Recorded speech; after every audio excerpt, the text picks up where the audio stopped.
The great metal doors of the Galactic Council chamber opened with a deep sound that made the floor shake.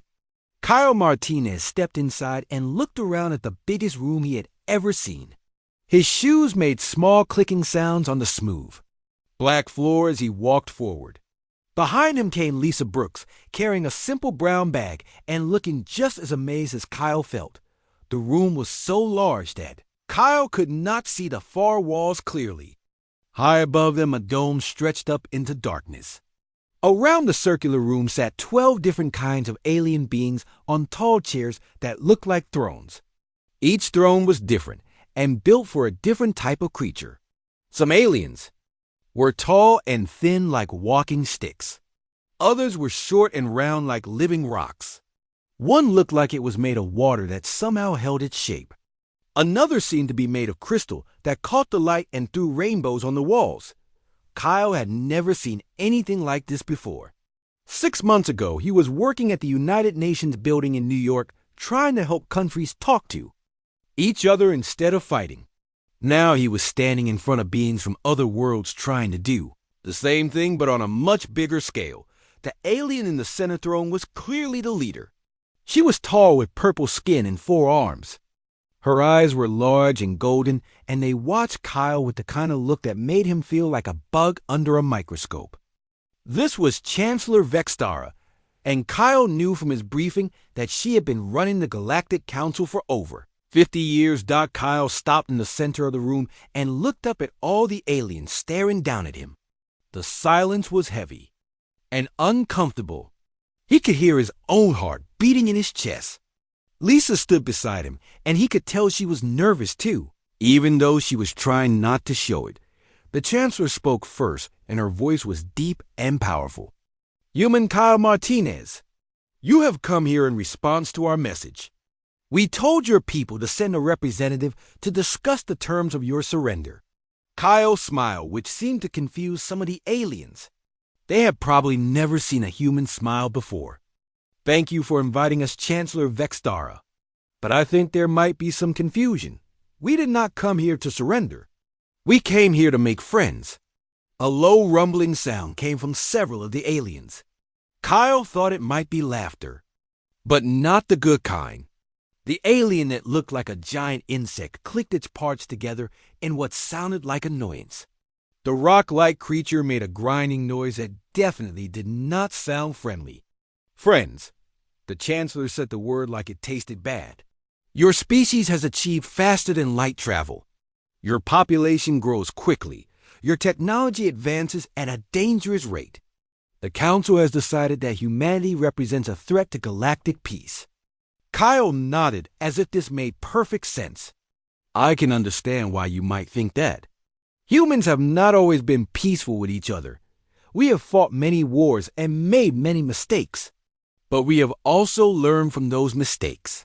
We have learned that talking is better than fighting. We have learned that different does not mean dangerous." The Chancellor leaned forward in her throne. "The Council has maintained peace for 300 years by removing threats before they become problems. This is our way, but we are not here to be a problem." Kyle said, "We are here to learn about you and to share what we know with you. Lisa, do you have the gifts?" Lisa stepped forward and opened her brown bag. She pulled out a small metal container and a box wrapped in colorful paper. "We brought coffee and chocolate. We thought you might like to try them." The silence in the room became even heavier. Several aliens made sounds that Kyle could not understand. The insect-like aliens' clicking became faster and more agitated. The crystal being flashed different colors rapidly. The Chancellor stared at the gifts like they might explode. "You came to the Galactic Council with food." "Yes," Kyle said simply. "On Earth, when we meet new people, we often share food. It is a way of showing that we come in peace. It is a way of saying that we want to know each other better." An alien that looked like a tree with too many arms spoke up. "This makes no sense. New species either submit or are eliminated. Those are the only options." Kyle looked at the tree alien and smiled again. "Maybe we can find a third option." Maybe we can find a way for everyone to benefit from meeting each other. Would you like to try the chocolate? I think you might like it." The Chancellor made a gesture with one of her 4 hands and guards appeared from hidden doors around the room. They were heavily armed and looked ready for trouble. But Kyle did not step back or reach for any weapon. He just stood there holding out the box of chocolate with the same friendly smile on his face. "Chancellor," Kyle said quietly, "we know you could destroy our ship and kill us all without much effort. We came anyway because we believe that understanding is always better than fear. We believe that the universe is big enough for all of us to share." The Chancellor stared at Kyle for a long moment. Then she looked at the chocolate, then back at Kyle. "You are either very brave or very foolish human Kyle Martinez." Kyle's smile got bigger. "My grandmother used to say those are often the same thing." 3 weeks had passed since Kyle Martinez first walked into the council chamber with chocolate and coffee. Commander Crix sat in his command chair aboard the shadow ship Void Hunter and stared at the reports in front of him. Nothing made sense anymore. His orders were simple. Wait for the signal from the council, then destroy the human ship and everyone on it. The Shadow Fleet had done this many times before. New species would appear with their fast ships and big dreams. The council would invite them to talk. Then, the shadows would strike and another threat would disappear forever. Clean and quick. But something had gone wrong this time. The signal never came. Instead, reports kept flowing in about the humans doing strange things. They were teaching council members about something called music.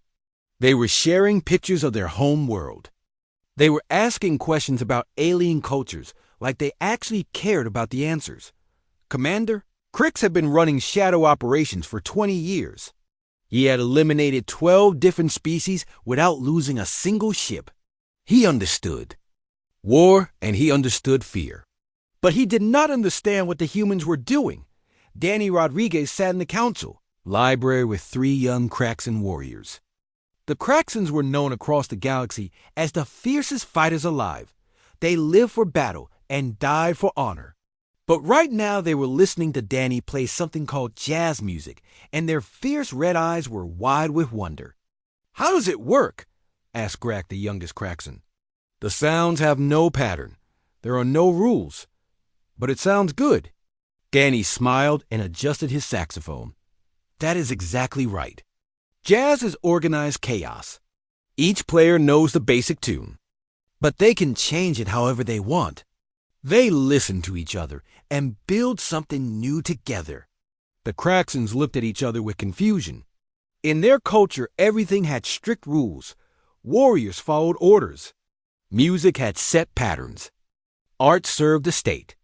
The idea that you could make something beautiful by breaking rules and working together was completely new to them. Helen Wright was having her own breakthrough in another part of the station. She sat with the Crystalline Consortium representatives, who were beings of pure logic. They had never understood emotions or creativity. Everything they did was based on math and facts and perfect reasoning. But Helen had brought them human poetry, and somehow these logical beings were fascinated by it. They studied each line like it was a complex equation. They analyzed metaphors like they were scientific formulas. They were trying to understand how words could mean more than what they actually said. "This poem says the moon is crying," said Zix 441, the lead crystalline representative. "But moons do not have tear ducts. This is factually incorrect." Helen nodded. "You are right. The moon cannot actually cry. But when humans say the moon is crying, we mean that the moonlight looks sad. We mean that the night feels lonely. We use one thing to describe feelings about another thing. The crystalline being flashed different colors as it processed this information. So humans use false statements to communicate true emotions." "Exactly," Helen said.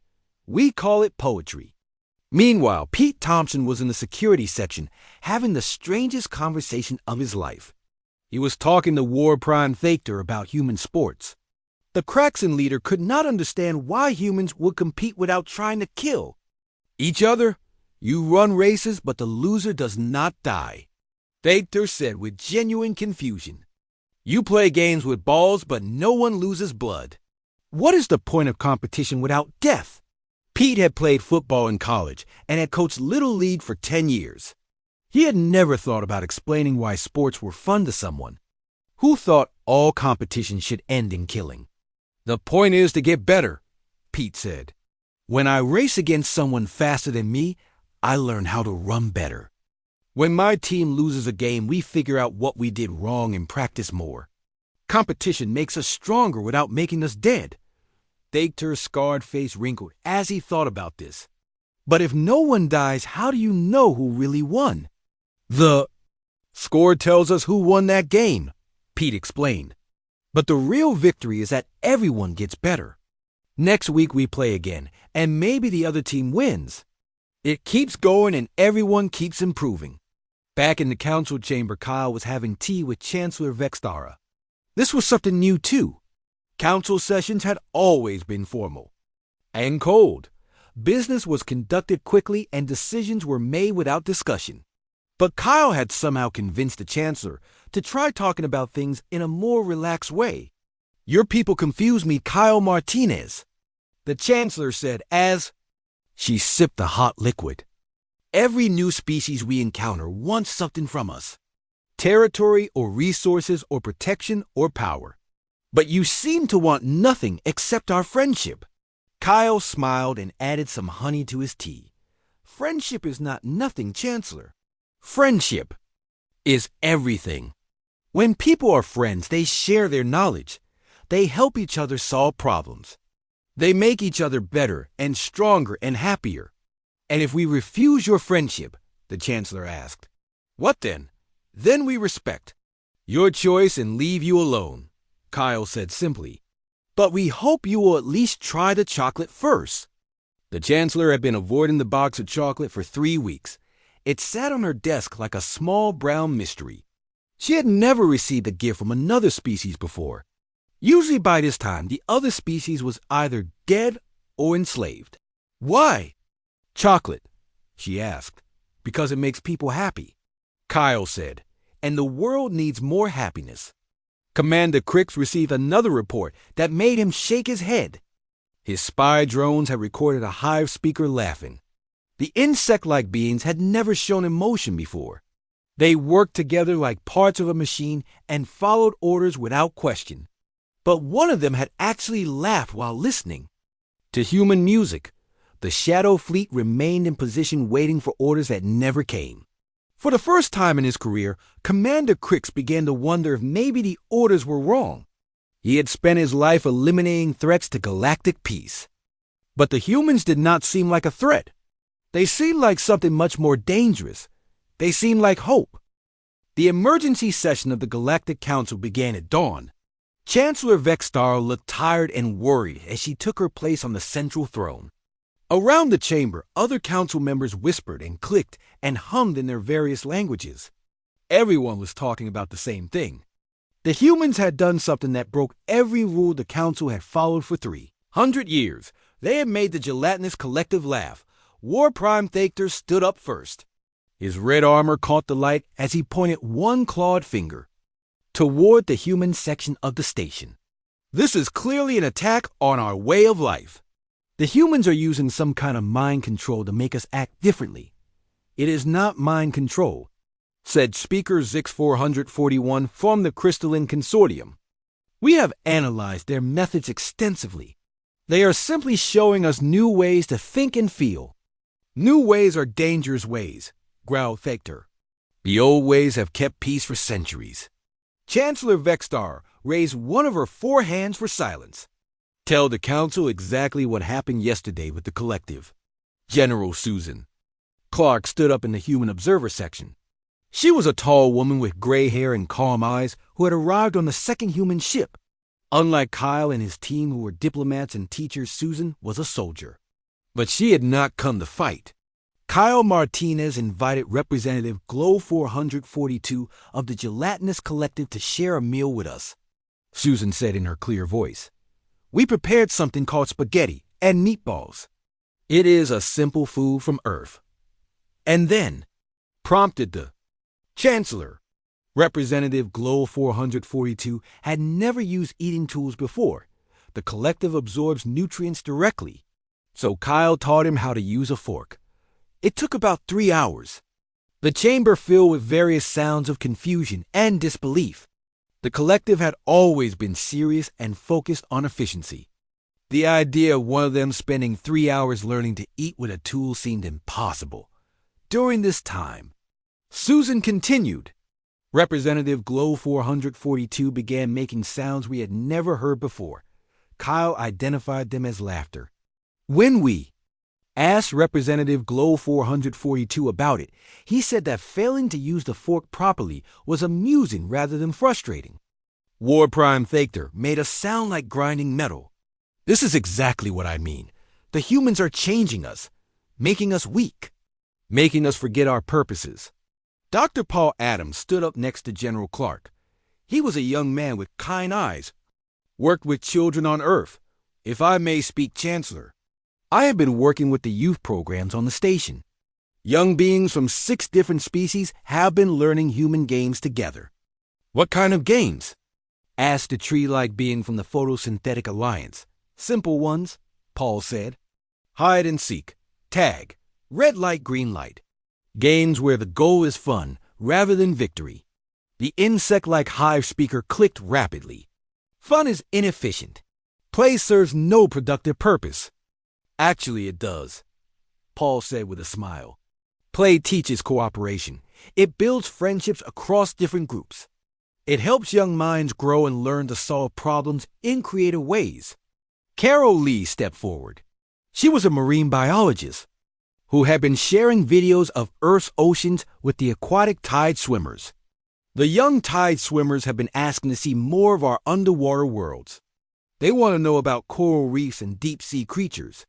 They are curious about life, forms they have never imagined. Curiosity leads to ambition, said War Prime Thactor. Ambition leads to expansion. Expansion leads to war. Jake Foster laughed, and the sound echoed strangely in the formal chamber. He was a simple farmer from Iowa who had somehow revolutionized agriculture on 3 different worlds just by talking to the plants while he worked. Sir, with respect, that is not how curiosity works. When people are curious about each other, they want to learn and share. When they want to learn and share, they become friends. Tim Johnson stood up with his guitar in his hands. He was the musician who had been teaching songs to anyone who wanted to learn. I have been getting requests from Shadow Fleet crew members. They want to learn to play music during their off-duty hours. This announcement caused complete silence in the chamber. The Shadow Fleet was the Council's most secret and deadly force. The idea that Shadow soldiers wanted to play guitar was beyond. Shocking Doc Commander Crix himself appeared on the main viewing screen. His scarred face looked uncomfortable as he spoke to the Council. It is true. My crew has been requesting permission to participate in cultural exchanges.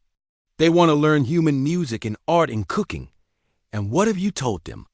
Asked Chancellor Vextara. I have told them to focus on their duties, Commander Crix said.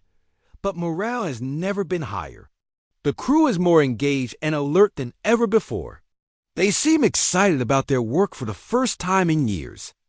War Prime Thactor stood up again. This proves my point. The humans are corrupting our most elite forces.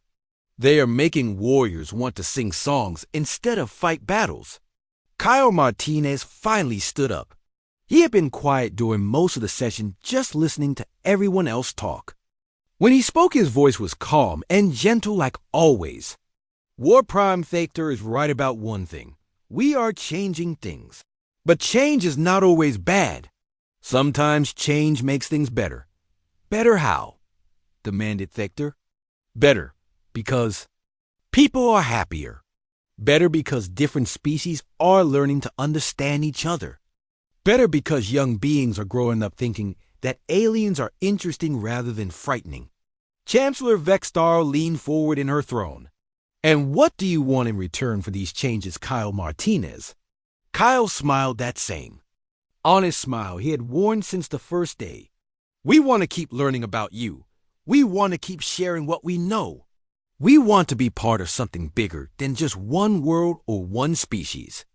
And if we say no, asked the Chancellor, then we say thank you for letting us visit and we go home. But we hope you will try the chocolate first. The Chancellor looked down at her desk where the box of chocolate still sat unopened after all these weeks. Around the chamber, aliens shifted and whispered and thought about everything they had heard. For the first time in Council history, they were facing a choice they had never had to make before. The question was not whether to destroy a new species. The question was whether to let that species change them, and change was the most frightening thing of all. 6 months had passed since the humans first arrived at the Council Station.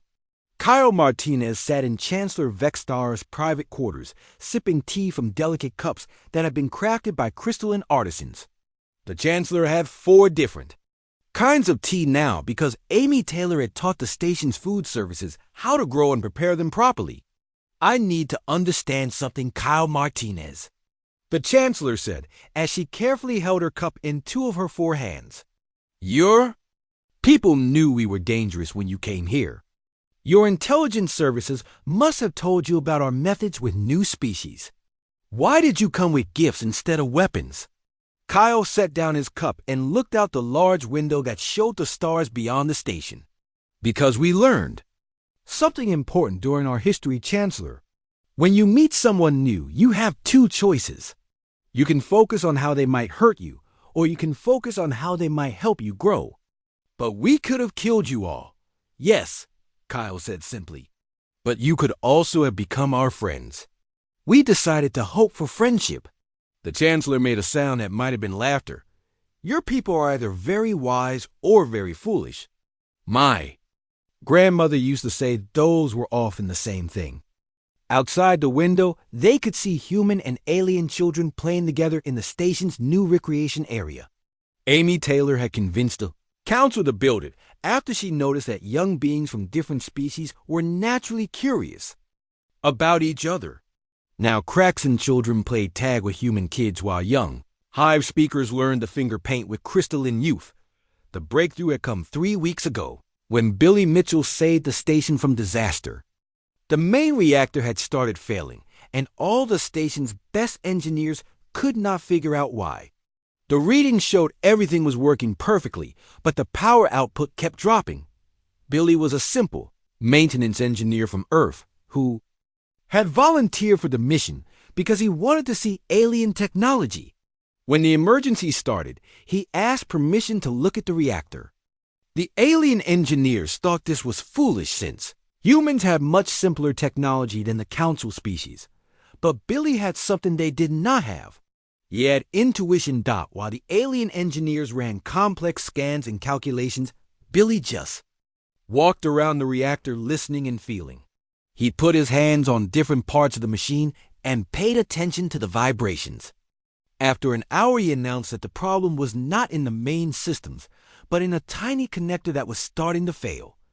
The alien engineers said this was impossible. Their scans showed the connector was fine. But Billy insisted, and finally, they agreed to check it his way. They found a microscopic crack that their instruments had missed. Because they were looking for the wrong kind of failure, the repair took 10 minutes.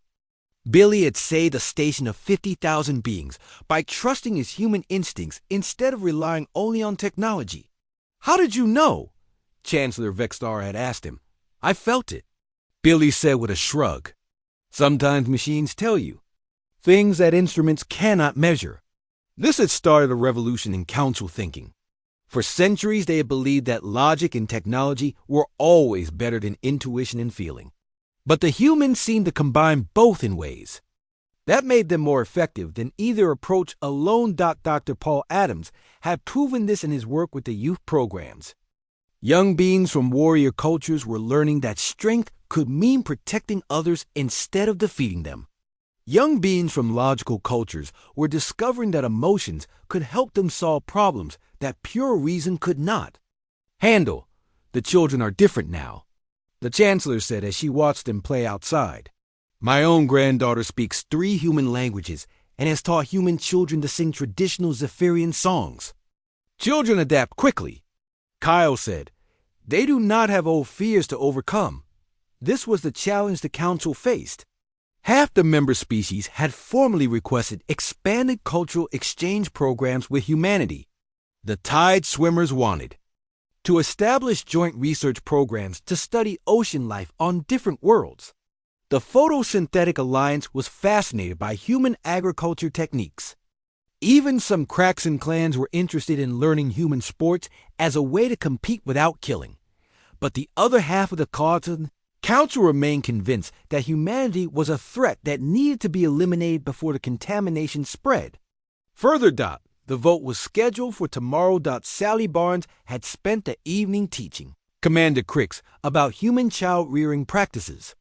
The Shadow Fleet commander found himself in the strange position of learning about peace from a kindergarten teacher from Earth. How do you prepare them for war? He asked as he looked at pictures of Sally's students learning to read. We do not, Sally said. We prepare them for peace. We teach them that the universe is vast and wonderful and full of friends they have not met yet. Commander Crick stared at the pictures for a long time. In his culture, children began warrior training as soon as they could walk. They learned to fight before they learned to read. The idea of teaching children to expect friendship instead of conflict was completely foreign to him. But what if they encounter enemies? Then they try to turn enemies into friends, Sally said. And if that does not work, they protect themselves. But they always try friendship first. That night, Commander Crick sent a message to the Shadow Fleet. For the first time in his career, he recommended that weapons be powered down. Not because the humans were not dangerous, but because they were dangerous in a way that made violence seem like the wrong response. The humans have proven that their greatest weapon was not their technology or their numbers. It was their assumption that strangers were simply friends they had not met yet. As dawn approached over the council station, beings from 11 different species could be found learning to play poker with retired Marine Sergeant Bobby Kane. He had convinced them that losing gracefully was more important than winning, and that the real victory was the time spent together. Vextara watched from her observation deck as her granddaughter laughed with human children. They were speaking a mixture of languages that somehow made perfect sense to everyone present. They were creating something new together without destroying anything old. The Shadow Fleet's weapons powered down one by one. Tomorrow the council would vote on humanity's fate. But tonight something even more important was happening. Tonight, the galaxy was learning to smile. And once you learn to smile, it becomes very hard to remember why you wanted to fight. The vote was scheduled for dawn. Humanity would either become the 13th member of the Galactic Council, or the Shadow Fleet would finally complete its mission. But the night before the decision, the humans did something that surprised everyone. Again, they threw a party. Nick Phillips had arrived on the 3rd human transport ship. He was a chef from New Orleans who had volunteered for the mission because he wanted to cook for aliens. Now he stood in the station's main dining hall, preparing what humans called a potluck dinner. Every species had been invited to bring traditional foods to share. The smell of cooking filled the air in ways that had never happened before on the council station. Food had always been just fuel here. Nutrition was delivered efficiently and consumed quickly. But Nick had turned eating into something else entirely.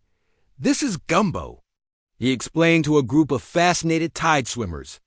It starts with a roux, which is just flour and oil cooked very slowly until it turns brown. Then you add vegetables and spices and whatever protein you have available. The aquatic beings had never seen cooking before. Their species absorbed nutrients directly from the water around them. But they were amazed by the idea that food could be an art form as well as nourishment. At another table, Carol Lee was sharing Earth seafood with the Crystalline Consortium. She had brought pictures and videos of coral reefs and deep ocean creatures. The logical beings were analyzing the biodiversity with the intensity they usually reserve for mathematical theorems. Your planet's oceans contain more variety of life than we thought possible, said Zix 441 as colorful fish swam across the display screen. Each species has adapted to fill a specific environmental niche. and they all worked together. Carol sighed. The coral provides shelter for the fish. The fish clean parasites from larger animals. Everything is connected. This concept of interconnection had become a theme in many conversations between humans and aliens. The council species had always thought of themselves as separate groups competing for resources. But humans seemed to see everything as part of one big system that worked better when all the parts cooperated. Commander Crix found himself sitting next to Sally Barnes again. The Shadow Fleet commander had been attending these cultural exchanges for weeks now, even though it was against regulations. Tonight he had brought his own food to share. It was a simple military ration, but Sally had shown him how to improve it with spices and preparation techniques. "Are you nervous about tomorrow?" Sally asked as she helped him season his food. "I have been a soldier for 30 years.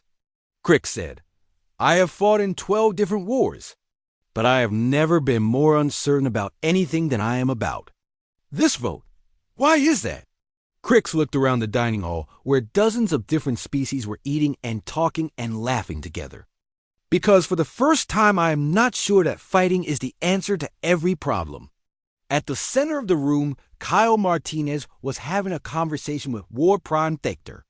The Kraxan leader had come to the dinner armed and armored as always, but he was also carrying a plate of food that Tim Johnson had taught him to prepare. "I still do not understand your people, Kyle Martinez," Thector said as he carefully ate what humans call a sandwich. "You have shown us weapons that could destroy planets. You have technology that could give you great advantages in war. But you use these things to make food taste better and to create music. Power is not about what you can destroy," Kyle said. "Power is about what you can create. But creation makes you vulnerable. If you spend time making beautiful things instead of weapons, your enemies will defeat you." Kyle smiled and gestured around the room. "Look around War Prime. Do you see any enemies here?" Thector looked and saw young Kraxan warriors teaching human children traditional dances. He saw hive speakers learning to play musical instruments. He saw his own species' ancient enemies sitting together and sharing stories about their home worlds. "I see confusion," Thector said, but his voice was less certain than usual. "I see possibility." Kyle replied near the window Billy Mitchell was, explaining Earth's weather systems to a group of atmospheric engineers from 3 different species. They were fascinated by concepts like hurricanes and tornadoes. On their world's weather was predictable and controlled. The idea that storms could be both destructive and necessary for planetary health was new to them. "Storms bring rain to dry areas," Billy explained. "They move heat from hot places to cold places. They clean the air and stir up the oceans. What looks like chaos from the outside is actually part of a larger pattern, like jazz music," said Danny Rodriguez, who was nearby, tuning his saxophone. "Exactly like jazz." Billy agreed. Dr. Paul Adams was in the corner with a mixed group of children and young adults. They were working on what he called a friendship quilt. Each species had contributed a piece of fabric that represented their culture. Now they were sewing all the pieces together to make something new. "Each piece is different," Paul explained as they worked. "But when we put them together, they make something more beautiful than any single piece could be alone." A young Zephyrian with purple skin like Chancellor Vextara held up her piece. "This is from my grandmother's wedding dress. It is very old and very precious to my family." A human child named Emma carefully sewed the purple fabric next to her own contribution, which came from her grandfather's military uniform. Now they will be together forever. As the evening continued, something remarkable happened. The formal barriers between species began to dissolve. Language barriers were overcome with gestures and laughter. Cultural differences became sources of curiosity rather than suspicion. Food became a universal language that everyone could understand. Chancellor Vextara arrived near midnight. She had not planned to attend the party, but reports from her security staff made her curious. They described scenes of unprecedented cooperation and joy throughout the station. She found Kyle Martinez in the kitchen, helping Nick Phillips clean dishes alongside beings from 6 different species. They were working together efficiently, but also talking and joking as they worked. Kyle Martinez.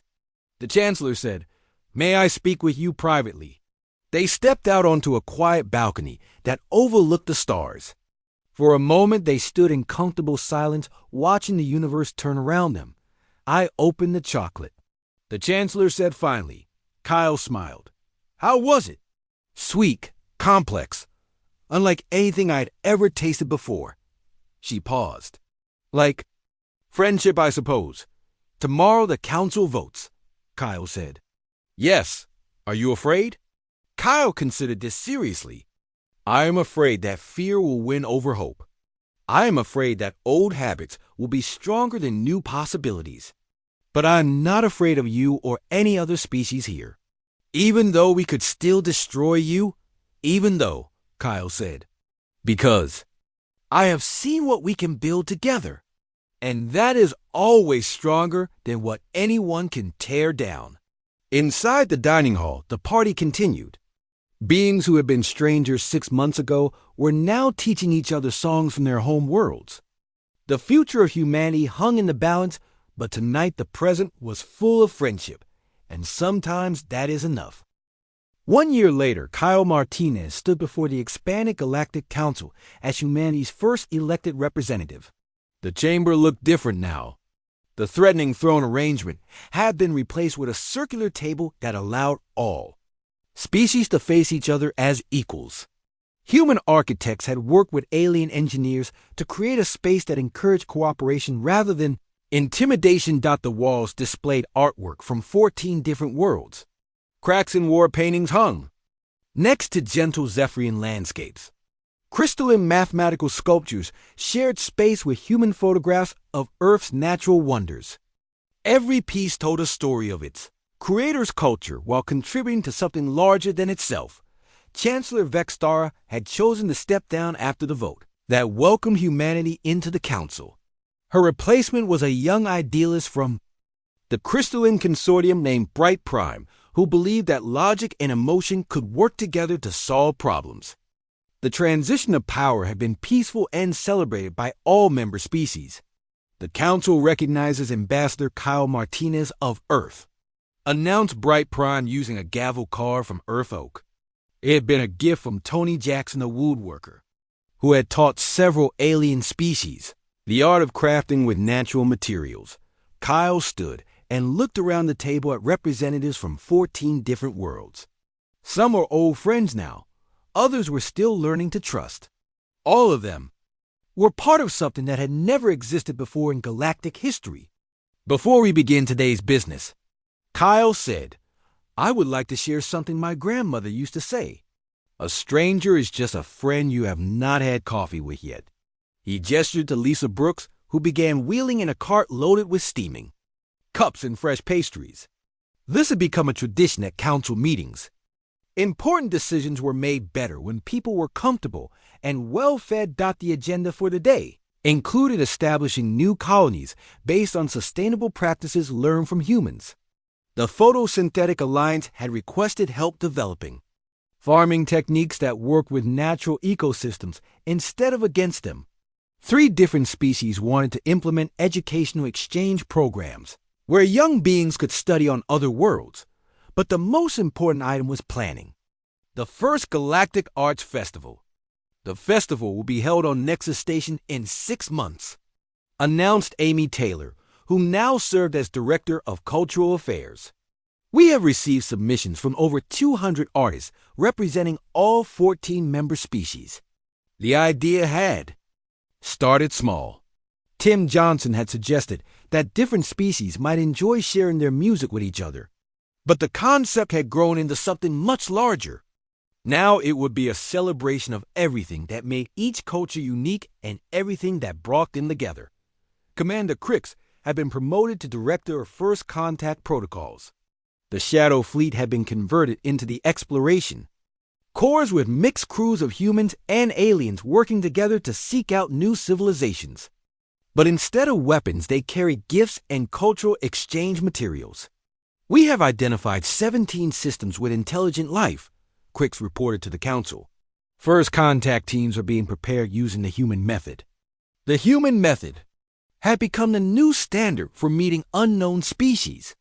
Instead of threats and ultimatums, the council now sent small teams with gifts and genuine offers of friendship. The results have been remarkable. 12 new species had joined the galactic community peacefully. Only 2 had chosen to remain isolated, and their wishes were respected. Dr. Paul Adams had established the Youth Ambassador Program. Young beings from all member species could apply to spend a year on other worlds learning different cultures and languages. The program was so popular that there was a waiting list 3 years long. Cultural integration is proceeding faster than our most optimistic projections, Paul reported. Participants are creating hybrid art forms, even new languages that combine elements from multiple species. Sally Barnes had opened the first galactic school on Earth. Children from dozens of different worlds studied together, learning that diversity was strength rather than weakness. They played games that taught cooperation. They studied history that emphasized what different cultures had contributed to galactic civilization. They learned that the universe was vast and wonderful and full of friends they had not met yet. Transformation had not been without challenges. Some conservative factions within various species still believed that the old ways were safer. There had been protests and political conflicts. Change was never easy, even when it was good. But the benefits were undeniable. Trade between worlds had increased dramatically as species shared resources and knowledge. Scientific discoveries were happening at an unprecedented rate as different types of minds worked together on complex problems. Art and music and literature were flourishing as new forms of creative expression emerged from cultural mixing. Most importantly, the galaxy was at peace. For the first time in recorded history, no member species was at war with any other. Conflicts still arose, but they were resolved through discussion and compromise rather than violence. I have received a proposal that I would like the council to consider, said Kyle as the meeting neared its end. Several species have suggested establishing a permanent memorial to mark the transformation of galactic civilization. What kind of memorial? Asked War Prime Thactor, who now served as Director of Conflict Resolution. A simple plaque in the main corridor of every council station. It would read, "In memory of the old ways and in celebration of the new. When we learn to see strength and gentleness, wisdom and wonder, and victory in making others smile." The proposal was approved unanimously. That evening, Kyle took his usual walk through the station corridors. He was often joined by friends from many different worlds, all heading to whatever celebration the humans had organized. Tonight, it was a poetry reading followed by a cooking class led by Nick Phillips. As he passed the new memorial plaque, Kyle paused to read the words that had become the council's unofficial motto. Different worlds shared dreams. Ambassador Martinez smiled and continued walking. Tomorrow there would be new challenges and new opportunities. There would be difficult decisions to make and problems to solve. But tonight the galaxy was full of friends, sharing stories and laughter and hope for the future. The council had sent assassins to eliminate a threat. Humanity had sent diplomats to make friends, and in the end, friendship had proven to be the stronger. 4 stopped behind Kyle, the memorial plaque caught the light from a dozen different suns. Below it, beings from across the galaxy stopped to read and remember and smile. The universe was vast and wonderful and full of friends. They were still meeting. Some revolutions are fought with weapons and marked by destruction. Others are won with chocolate and kindness, and the simple belief that strangers are just friends. You have not met yet. The galaxy had chosen its revolution, and everyone was invited to the celebration.